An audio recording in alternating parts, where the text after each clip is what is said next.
Well, let's get some analysis now with independent China strategist Andrew Leung, who joins us from Hong Kong. Good to have you back with us, Andrew. So this is Beijing's first white paper on Taiwan since Xi Jinping came to power. So why is this document in particular so significant?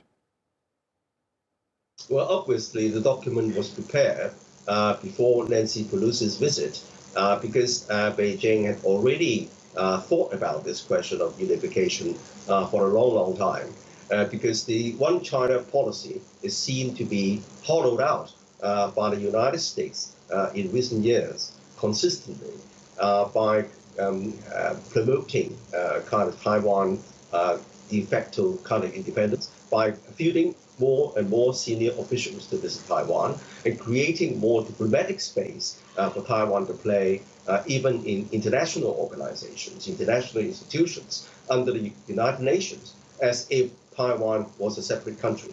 Now, the fact remains that most Taiwan people do not support unification, nor do they support independence, because a great deal of Taiwan businesses depend on China, and as many as 1 million Taiwanese with their families are working and living on the mainland for their businesses. So, so China faces a conundrum, and that's why the publication of this white paper reaffirming that unification remains a very important aim for China, and in fact, most of the Chinese people support that. Andrew, as you say, Beijing has long held the view that Taiwan is a part of China. So why is it ramping up its Taiwan rhetoric now? Is it feeling particularly emboldened by Russia's invasion of Ukraine? No, I don't think that's got not anything to do with the Russian invasion.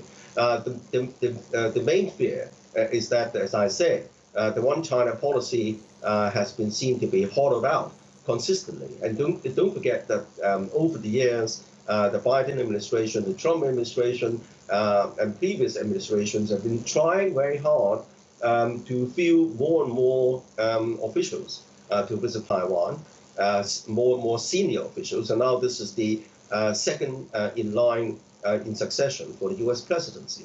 So this is seen as a crossing the red line, in spite of President Xi Jinping's dire warning, direct to President Biden in this 2.5 hours talk. So this is seen to have been an affront and a direct attempt, a consistent attempt to hollow out the one China policy, hence the publication of this paper. In fact, the paper refers to the one China, two systems model, which succeeded in reuniting Hong Kong to the motherland, in spite of the fact that initially, most of the Hong Kong people had a sense of foreboding as well. But then the unification in Hong Kong, it has been worked out reasonably well. So I think that this is a watermark stating reaffirming China's policy to reunite with Taiwan peacefully, by all means. Okay, Andrew Leung, we'll have to leave it there, but great to get your analysis as always. Thank you. Thank you.